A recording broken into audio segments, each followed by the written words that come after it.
StrayAllDay.com. You're now tuned into the show where you learn the discipline to show up day after day to do the work, the confidence to put yourself out there boldly and authentically, and the mental toughness to continue showing up, doing the work, putting yourself out there, even when the success you've expected to achieve has yet to be achieved. And on top of all this, you get a huge dose of personal initiative. That is the go-getter energy that moves any one of us, including yourself, to go and make things happen instead of waiting for things to happen. And then we put all this together into a series of frameworks, approaches, insights, strategies, and techniques all underneath the umbrella of one unifying philosophy that is called work on your game.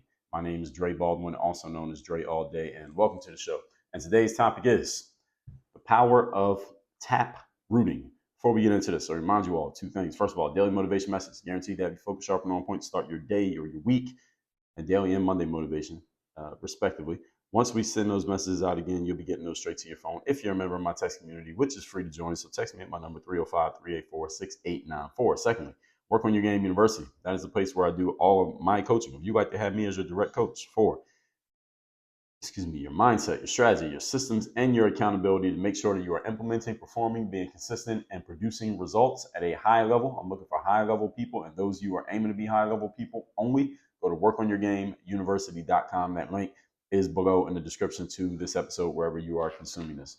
With that out the way, let's get into the topic, which is the power of taproot. First of all, let me give you a definition of this term, because I know that some of you may not be familiar with it.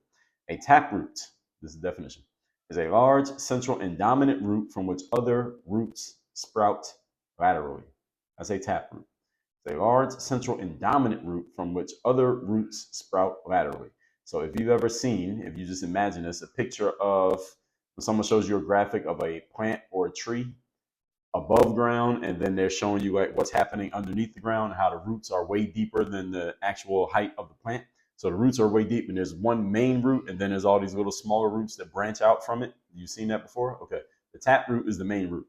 All right. That's the main root because all the other roots tap in to the main root in order to get its ingredients and not the ingredients, nutrients and nourishment and all the things that they need to continue to grow. Everything's sourced from the tap root. And I'm going to tell you about the power of this concept of tap rooting. This is not about gardening. I'm going to explain what it means and how you can use this in life. Now, I learned this concept actually in my brief experience, a couple of brief experiences I had in network marketing. And I talked about network marketing and the benefits I got from my experiences in network marketing back in episode number 1503, the business and personal growth benefits of network marketing / MLM, also known as multi-level marketing. And there, I was taught that sometimes the person who you are talking to, like your prospect, either the person you're trying to sell your product, whatever the product was, or the person you're trying to bring onto your team, that the person who you're talking to, they may not be interested in your opportunity, or maybe they're interested, but they're just not ready to do whatever's necessary to make the opportunity work. They may not be the right person. However, you shouldn't throw them away so quickly because that person who's not the right one for you may have access to the people who are the right ones for you. So you see, you may go reach out to one of your coworkers about your business opportunity from the new network marketing company you just joined, and your coworker is not really serious about it, or they're not going to do anything even if they join, or they're just not interested at all. However, your coworker's cousin and your coworker's baby mom and your coworker's dad all will be great people to join into your business, and the only way you can get to them is by taprooting the coworker who may not be interested. All right. And again, if any of you have any experience in any form of network marketing, you understand this whole concept. You probably have heard it or been taught it. Now, whether or not you're using it is a different question, but you should be. And that's what I'm going to be talking about here today, because they may have access. Again, the person who is not the right person for you, the dud, may have access to a bunch of studs that would be amazing for you. So even if the main person is not ideal, you should still find out who they know and get into their networks, because your ideal person may be behind the wall of that individual. Let's get into it so I can help you understand how this works. Even if you are not in the network marketing business, which I am not, I'm telling you how this can apply across the board in any space and in any business. Point number one. Topic, once again, is the power of taprooting. Number one, the person who you need to know right now for your next step, your next advance in your business or your life may not be the person to whom you are currently speaking. Maybe you're talking to a frontline person, but you're trying to get to a person who's 4 levels deep. But the person who you're talking to on the front line is not your person, but they have access to that person. All right. They know the person who you're trying to know. And this is about your ability to build relationships, your ability to network, and to make sure you're getting the most out of every engagement you're having, even if you're having an engagement with a person who is turning you down and telling you no, or someone who is just otherwise uninterested in you and or what you're bringing to the table. I mean, make sure I'm re-emphasizing what I just said there. Sometimes your big opportunity is behind the wall of a person who is telling you no, turning you down, or is otherwise uninterested in you and what it is that you're offering. So this is where your communication skills, your networking skills, your friend making skills, your relationship skills, this is where all these things come into being, because just because somebody's telling you no and they're not interested in you doesn't mean that this should be a frayed engagement. Doesn't mean they cannot like you. Doesn't mean they cannot appreciate you. They could still open you up to the right people depending on your style, depending on your approach, and depending on how that conversation goes. And understand that some of you may be thinking to yourself, well, depending on how the conversation goes, well, what if somebody's rude to me, Dre? What am I supposed to do about the conversation?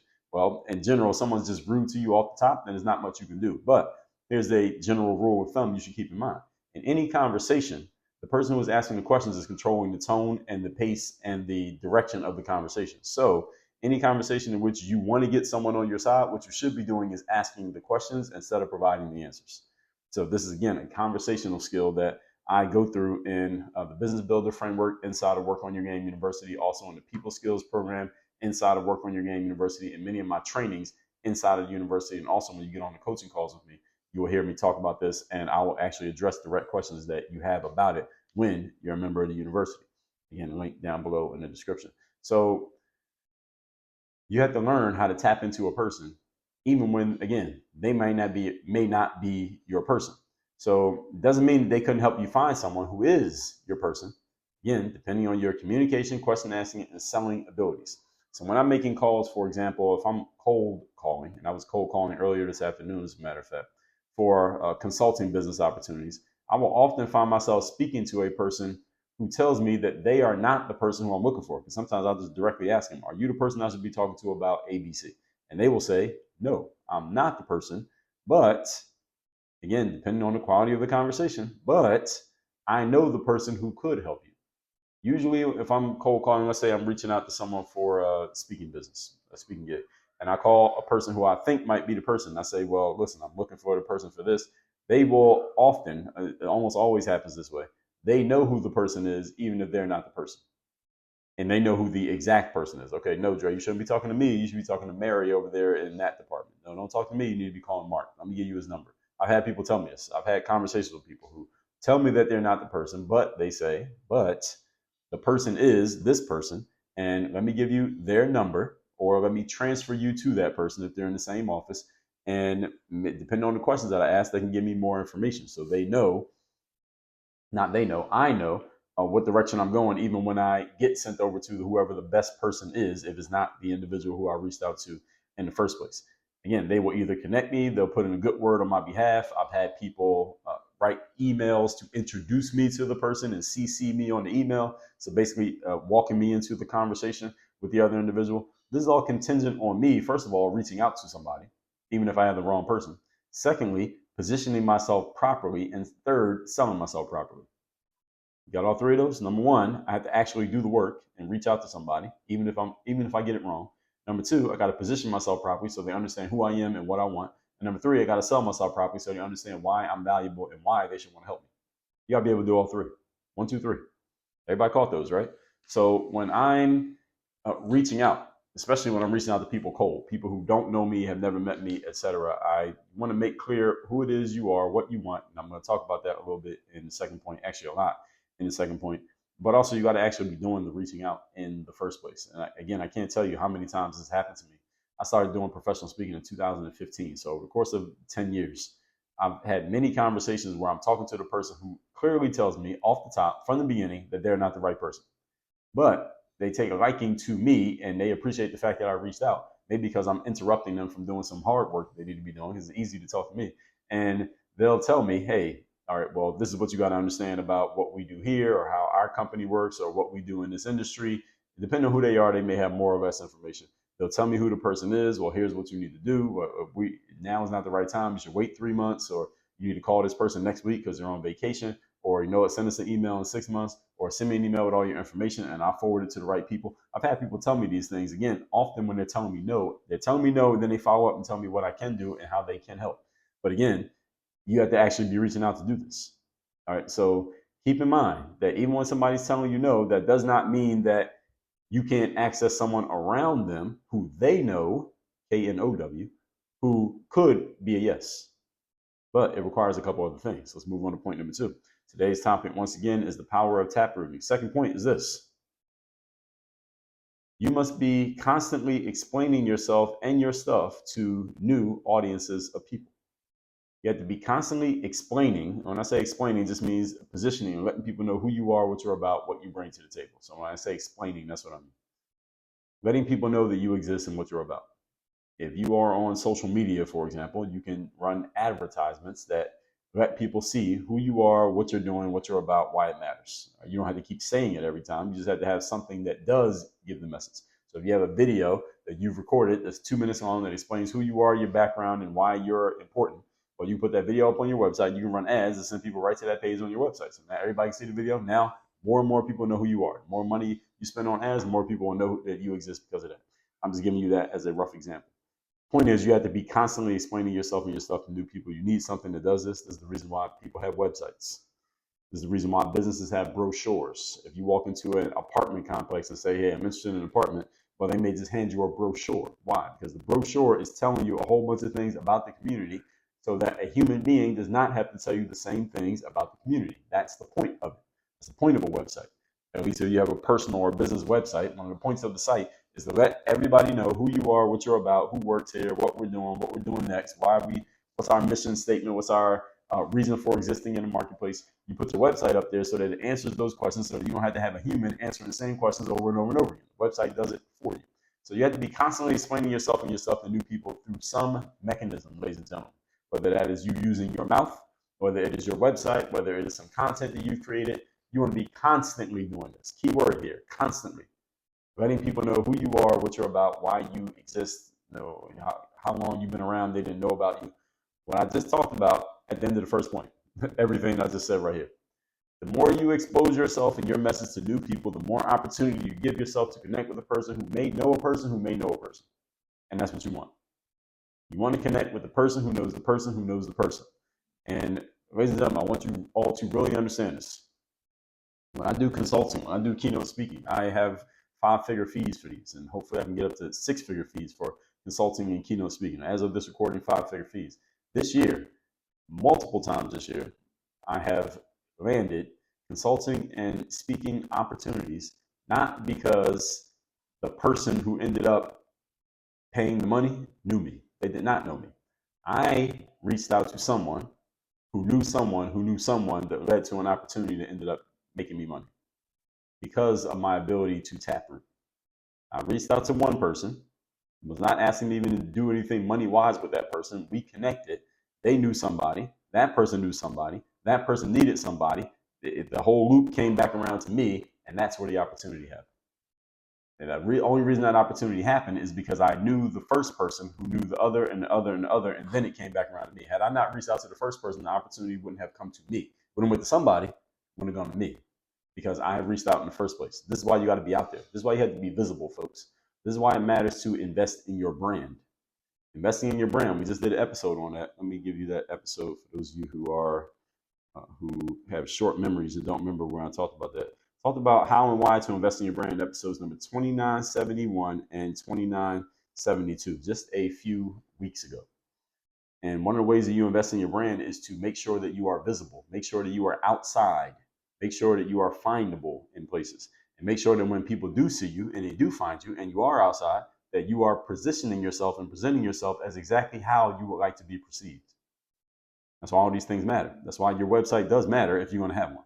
That's why your social media matters if you're using it. That's why whatever way you're putting yourself out there on the internet matters if you are going to put yourself out there, because there are people looking at it and they're making snap judgments about you based on what they see, based on what they hear, and based on what they read. So make sure you are curating your presentation and the way you're positioning yourself out there, because it does matter and people are noticing. And they may be noticing to your detriment or to your benefit, depending on how you put yourself out there. So the more you expose yourself and your message to new people, the more opportunities you give yourself to connect with a person who might know the person who might know the person. And again, don't think that every person you meet is going to have to be a sale on the first level, so to speak. We do a whole lot of outreach over here at Work on Your Game. I mention that often. And a lot of times when we do outreach over here, we're not outreaching to somebody to sell them anything. And we're not offering to do anything that involves a financial exchange with them. Matter of fact, I'm exchanging text messages with a host of a show that I was on maybe a couple months ago, and she was saying, "Well, let's do a second round on the show." I said, "Sure, let's do a second round on the show." She reached out to my assistant. My assistant gave her my number. She just texted me. We're gonna have a brief 10-minute conversation today, so we can brainstorm just what direction she wants to go in the second conversation. We're gonna have a second conversation. There's no money exchange there. I'm not paying for it. She's not paying me. But being in front of her audience, there's somebody in that audience who might be the person who knows the person. And maybe she knows somebody who is a person who knows the person, and that person will come to her and say, "Hey, do you know anybody who ABC?" She says, "No, I was just talking to Dre Baldwin. He fits that description." That person comes to me. Now I got an opportunity. You see how that works? And it only happens because I'm outside. See, this person who I'm referring to, who I was texting with today, she did not know who I was. We reached out to her and said, "Hey, we see you're doing this. We're doing this. We think this would be a good collaboration." She said, "That's a good idea. Let's make it happen." Had I not reached out, she wouldn't know me. I still would have been me. She still would have been her, but we never would have collaborated had I not done the reach out. So this is why you got to be outside. All right. Any of you never heard me talking about being outside, go and listen to episode number 2890, how to balance inside and outside work. Episode number 2693, how to be outside strategically. Episode number 2259, how to be outside to be seen, heard, and known. So outside just means being places where you are visible, where you can be found. If you're not somewhere to be found, then people can't find you. All right, it's impossible to be found if nobody can find you. If you don't exist, then they can't do anything with you. So again, don't think everything has to be a sale. It does not. You may need to go 5 levels deep into a person's network before you find the right person. But if you are not connected to the first person, you cannot get to the second, third, fourth, and fifth person. If you're not being exposed to enough new people, you may not ever get the opportunity to go that deep. And understand you may not be able to get that deep with every person you meet. Some people don't know that many other people. So maybe you can't go so far with them because they don't know that many people. But some people know a lot of people. And the people who know a lot of people, you want to be connected to those people. I know a lot of people who know a lot of people. I happen to know a good amount of people, and I am known by a lot of people. I wouldn't put myself in the upper echelon of people who just know a whole lot of folks. I'm not even that type of person. I don't spend a lot of time like texting with people. Like I told you, it was yesterday's episode. I think I was telling you how I know some females who have like 300 unread text messages. For me to have 300 unread text messages, I would have to like not text anybody for damn near 6 months. I don't text people that much that I would even have that many, even if I was trying. I'm not that type of individual. But understanding that, I know that I need to know people who are that type of individual. Type people who I ask them, "Hey, do you know anybody who X?" And they know like 5 people. All right. Those are the kind of people you want to connect with, or you want to be that person. You want to know people who know a lot of individuals, especially in certain places, in certain industries, in certain demographics, or for certain reasons. You want to know these people if you are not one of them. Point number 3. Today's topic, once again, is the power of taproot. Number 3, your message, offer, and explanation need to be simple enough to be shareable. If you're going to be outside and putting yourself out there, you need to be simple enough in your messaging that people can understand it, digest it, and keep it in their heads without being confused. See, it's hard to tell your friends about something that you don't understand and you cannot articulate. Like if somebody said to you, "Who is Dre Baldwin and what is he about?" Could you answer the question? That's what I mean. Now, if I ask 10 of you that question, I may get 10 different answers, but I think they would all be along the same lines. They would say, "Oh, Dre Baldwin, he's this guy who he has this show and he used to play ball and he talks about things like mindset and business and personal development and personal growth, and it's motivational and it's really good at just the accountability stuff and talking about discipline and all the stuff that I know I need to do, and it's really good at reminding me of the stuff that I know I need to be keeping myself on point on." Generally, that's kind of the answer that most people would give if they were talking to somebody else about me and I wasn't around to answer the question. This is all about how you present, sell, pitch, and position yourself. So all those things that I just said that I was given as a sample answer that someone would say about me is all based on things that I have intentionally put out there so that there's a uniform message about me and what I'm about. Or if somebody said, "Just describe Dre Baldwin in like one phrase," what would you say? Most people would say, "Work on your game." Right? And there's a reason why you would say that, because I keep saying it. I made sure that you understand that when you hear "work on your game," you hear me. You hear me, you hear "work on your game." I've connected those things. That's a positioning thing. So how are you presenting yourself? How do you sell yourself? How are you pitching yourself? And how are you positioned in the minds of people who know about you? Understand, if you're going to tap into another person's network, they may need to do the introduction for you. So if I'm going to introduce you to my friend, I have to introduce you to my friend. I can't just send you to the friend. They don't know you. But if you get introduced to them through me, then they will be open to it. Now, I have to talk about you. I have to tell my friend why they should listen to me about you. And whatever I say about you is going to be based on the things that you've given me in order to say. And if I don't quite understand you, then I can't say anything about you. So I got to understand you, which means your positioning needs to be clear enough that I can understand you so that I can tell somebody else why you matter. Everybody follow me here. So whatever you tell other people about yourself needs to be simple enough that they can retain it and share it with someone else. So don't be too wordy. Be simple and be memorable. That's a big assignment that I'm giving you, and this is the reason why people who master the use of verbiage, they get paid to do so. It's called copywriting. There's a whole industry based around it. And people who master how to use words in a profitable way that influences and persuades other people, they make a lot of money because the mastery of the English language is a very valuable skill. Better you get at it, the more money you make. Communication is a force multiplier, is a future-proof skill. Not easy, but it's worth it. All that out the way, let's recap today's class. This is the power of taproot. Again, tap root is a central dominant root from which other roots sprout laterally. Again, if you've ever been in network marketing, you understand this concept. You may tap into a couple people who are duds as far as being prospects for your business, but their cousin and their next door neighbor and their mailman are perfect prospects for you, and you can only get to them through the main person who was a dud. So this is what taprooting is about. Who do you know? And even they're not the person, who do you know? Point number one.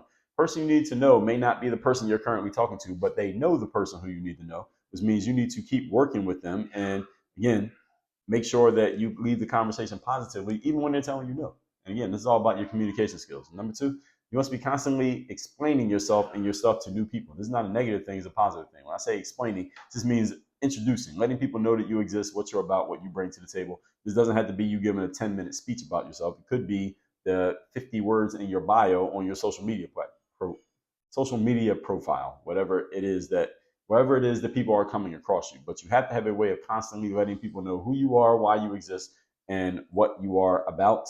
And number three, your message, offer, and explanation need to be simple enough to be shareable, that someone else can get it, they know what they're going to get from it, and they can, in their words, explain you without you having to do any talking. That's how clear your message needs to be. And again, do not overestimate the intelligence of other people, and do not overestimate the capacity people have for absorbing a message. And keep it simple, keep it brief, keep it strong, but get to the point so that you are not overwhelming people, but at the same time, you're giving them what they need to know so that they can be intrigued enough to take the next step, which is coming and actually talking to you, at which point now you can become more verbose. All that out the way. Make sure you text me so you're in my community. My number is down below in the description. Also, workonyourgameuniversity.com. If you'd like to have me as your direct coach, there's one way to do it. That is at workonyourgameuniversity.com, where our focus is on your mindset, your strategy, your systems, and accountability, all based on your performance, your consistency, and your high-level result producing. Workonyourgameuniversity.com. Work on your game. Dre, all